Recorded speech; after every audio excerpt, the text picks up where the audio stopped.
Hello friends, welcome to study stage. आज हम लोग रियल नंबर में पढ़ेंगे प्राकृत संख्या, पूर्ण संख्या, सम संख्या, भाज्य संख्या, इन सब के बारे में पढ़ेंगे। अगर आप मेरे चैनल पे नए हैं तो प्लीज़ चैनल को सब्सक्राइब जरूर कीजिएगा। तो ये वीडियो को स्टार्ट करते हैं। पहला है प्राकृत संख्या यानी नेचुरल नंबर किसे कहते हैं। तो गिनती की संख्या को हम प्राकृत संख्या कहते हैं यानी नेचुरल नंबर कहते हैं।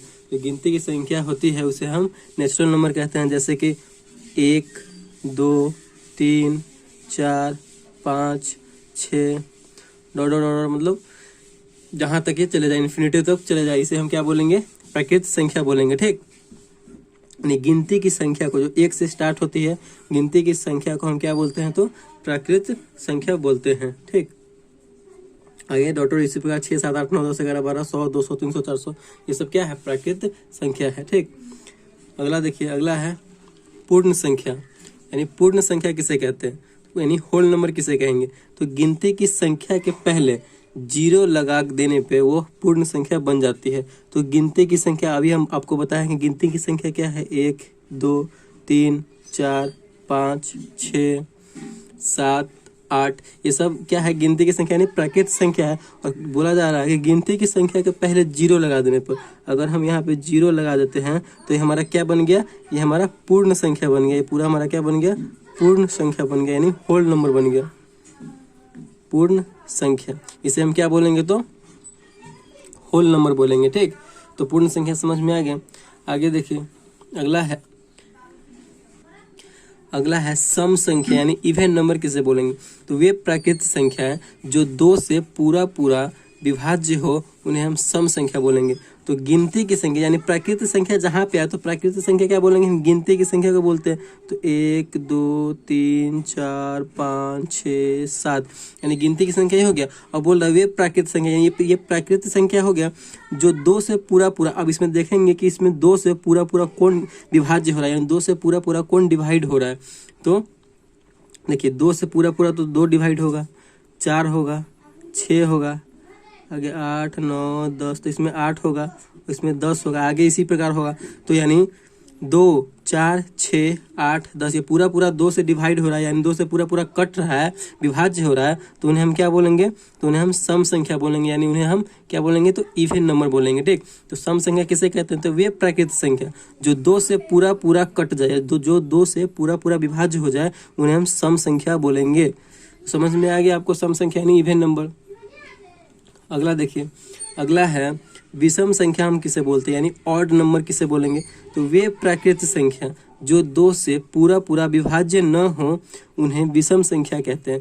मतलब वे प्राकृत संख्या, तो प्राकृत संख्या में क्या होगा, देखिए आगे एग्जाम्पल में बोल रहा है। तो पहले हम प्राकृत संख्या, वे प्राकृत संख्या जो 2 से पूरा पूरा विभाज्य नहीं हो, उन्हें हम क्या बोलेंगे, तो उन्हें हम बोलेंगे विषम संख्या बोलेंगे, यानी ऑड नंबर बोलेंगे। तो इसमें देखिए, 2 से पूरा पूरा विभाज्य नहीं है तो 2 से नहीं कटेगा कौन, 1 नहीं कटेगा, 3 नहीं कटेगा, 5 नहीं कटेगा, 7 नहीं कटेगा, ले लीजिए 9 नहीं कटेगा। तो ये सब क्या है, मतलब एक छोड़ करके इसमें जो है एक छोड़ कर, जैसे कि 10 हो गया, 10 2 से कट रहा है, यानी ये सम संख्या है। तो 11 हो जाएगा क्या, 11 2 से नहीं कटेगा तो क्या हो जाएगा, वो विषम संख्या हो जाएगा। तो 1, 3, 5, 7, 9, 11 ये सब क्या हो गया, तो ये सब हो गया आपको विषम संख्या यानी ऑड नंबर हो गया। ठीक, तो ऑड नंबर समझ में आ गया, किसे बोलेंगे, तो ऑड नंबर बोलेंगे कि वे प्राकृत संख्या जो 2 से पूरा पूरा विभाज्य न हो, उन्हें हम क्या बोलेंगे, तो ऑड नंबर यानी विषम संख्या कहते हैं।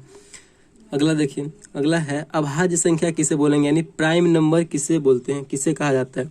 तो 1 से बड़ी प्राकृत संख्या, यहाँ पे बोल रहा है 1 से बड़ी प्राकृत संख्या। तो हमें पहले प्राकृत संख्या आपको पता है कि क्या है, तो प्राकृत संख्या क्या है, 1 से बड़ी लेना है तो 1 नहीं लेंगे, तो 2, 3, 4, 5, 6, 7, 8, 9 इसी प्रकार आगे भी ले लेंगे, इसी प्रकार। तो बोल रहा है 1 से बड़ी हम लिख दिए प्राकृत संख्या जो 1 अथवा स्वयं को छोड़कर किसी दूसरी संख्या से विभाज्य न हो, अभाज्य संख्या कहलाती है। मतलब जो स्वयं को छोड़कर किसी दूसरी संख्या से नहीं कटे, वो क्या होगा, अभाज्य संख्या होगा। ठीक, तो देखिए 2 जो है, 2 स्वयं से कट रहा है, यानी 2 जो है स्वयं से खुद से कट रहा है, यानी अपने आप से कटे, दूसरी संख्या से नहीं कटे, वो हमारा अभाज्य संख्या होगा। तो खुद से कट रहा है 2, इसे 3 तो नहीं, 3 से नहीं कटेगा, ना 1 से कटेगा, ना 4 से कटेगा, तो हमारा क्या हो गया, अभाज्य संख्या हो गया। 3 देखिए, 3 भी अपने आप से ही कटेगा, तो ये भी हमारा अभाज्य संख्या हो गया। 4 देखिए 4 तो अपने आप से भी कटेगा और 2 से भी कटेगा, इसी प्रकार इसीलिए ये नहीं होगा अभाज्य संख्या, क्योंकि अपने आप से भी कट रहा है और 2 से भी कट रहा है। और अभाज्य संख्या किसे बोलेंगे? जो अपने आप से ही कटे और किसी संख्या से नहीं कटे। तो ये 5 जो है अपने आप से कटेगा, ठीक, अपने आप से ही विभाज्य होगा, तो ये हमारा अभाज्य संख्या होगा। 6 जो है 6 तो खुद से भी कटेगा और 2 से भी कटेगा और 3 से भी कटेगा, तो ये हमारा नहीं होगा, मतलब सिर्फ अपने आप से ही कटना चाहिए। तो 7 होगा हमारा अभाज्य संख्या, क्योंकि अपने आप से कटेगा। 8 नहीं होगा, 9 नहीं होगा, ठीक। इसी प्रकार आप समझ में आ गया। तो मतलब वो अथवा स्वयं को छोड़कर किसी, मतलब खुद से छोड़कर किसी दूसरी संख्या से नहीं कटे, उसे हम क्या बोलेंगे? तो अभाज्य संख्या बोलेंगे, यानी प्राइम नंबर बोलेंगे। अगला देखिए, अगला है यौगिक संख्या किसे बोलेंगे, यानी कंपोजिट नंबर किसे बोलेंगे, किसे कहा जाता है? तो वे प्राकृत संख्या जो एक या अपने को छोड़कर किसी दूसरी प्राकृत संख्या से विभाजित हो, उसे हम क्या बोलेंगे? तो उसे हम यौगिक संख्या बोलेंगे, ठीक। वे प्राकृत संख्या जो एक या अपने को छोड़कर, ठीक है, एक या अपने को छोड़कर किसी दूसरी प्राकृत संख्या से विभाजित हो। तो सबसे पहले हम प्राकृत संख्या लिखेंगे। तो प्राकृत संख्या क्या बोलते हैं? तो गिनती की संख्या को नेचुरल नंबर बोलते हैं। तो 3 4 फटाफट लिख लेंगे, 8 9 10, इस प्रकार आगे भी देखिए। अब बोल रहा है कि वो अपने आप से छोड़कर किसी दूसरी संख्या से कटे, तो किसी दूसरी संख्या से कटना चाहिए। तो हमारा देखिए 4 जो है 4, ये 4 जो है अपने आप से भी कट रहा है और दूसरी संख्या से भी कट रहा है, तो ये हमारा क्या हो जाएगा? ये हमारा यौगिक संख्या हो जाएगा, ठीक। ये जो 4 हो जाएगा हमारा यौगिक संख्या हो जाएगा। 3 2 और 1 क्यों नहीं हो? क्योंकि वो खुद से कट रहा है, और यहाँ पे बोला जा रहा है कि अपने को छोड़कर किसी दूसरी संख्या से करना चाहिए, मतलब खुद को छोड़कर किसी दूसरी संख्या से करना चाहिए। दूसरी संख्या से तो ये नहीं कट रहा है, खुद से कट रहा है, इसीलिए ये यौगिक संख्या नहीं होगा, ये यौगिक संख्या नहीं होगा, ये यौगिक संख्या नहीं होगा, यानी कंपोजिट नंबर नहीं होगा। 5 जो है ये खुद से कट रहा है, ये भी नहीं होगा, मतलब अपने आप को छोड़कर किसी दूसरी संख्या से कटना चाहिए। 6 जो है अपने आप से भी कट रहा है और दूसरी संख्या से भी कट रहा है, दूसरी संख्या से कट रहा है 6, तो ये हमारा यौगिक संख्या होगा। 7 हमारा यौगिक संख्या नहीं होगा। 8 हमारा यौगिक संख्या होगा। 9 हमारा यौगिक संख्या होगा। 10 हमारा यौगिक संख्या होगा, क्योंकि अपने आप को छोड़कर किसी दूसरी प्राकृतिक संख्या से भी क्या हो रहा है? तो कट रहा है। आगे देखिए, अगला है परिमेय संख्या किसे बोलते हैं, यानी रेशनल नंबर हम किसे बोलते हैं? तो परिमेय संख्या एक ऐसी राशि है जो एक पूर्णांक को एक दूसरे पूर्णांक से भाग देने पर मिलता है, उसे हम परिमेय संख्या कहते हैं। तो मतलब एक पूर्णांक से दूसरे पूर्णांक पे भाग देने पर, अगर हम कोई संख्या लेते हैं, जैसे कि लीजिए p, अब इसे हम बोल रहा है कि इस पूर्णांक को किसी दूसरे पूर्णांक से भाग देने पर, तो भाग तो हमेशा बटे के रूप में होता है, 1/2। तो अगर हम कोई भी संख्या से भाग देते हैं तो हमारा p/q के रूप में आ जाता है, यानी p/q के भाग के रूप में आ जाता है, तो वही हमारा क्या होगा? परिमेय संख्या होगा।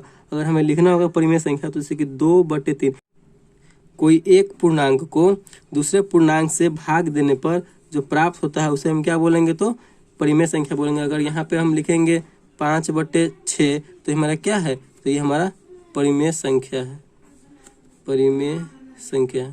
समझ में आ गया? परिमेय संख्या हमेशा बटे के रूप में रहता है, तो p/q के रूप में लिखा जाता है परिमेय संख्या को। अगर वीडियो आपको अच्छा लगा हो तो प्लीज़ चैनल को सब्सक्राइब कीजिएगा और लाइक कीजिएगा। Thank you.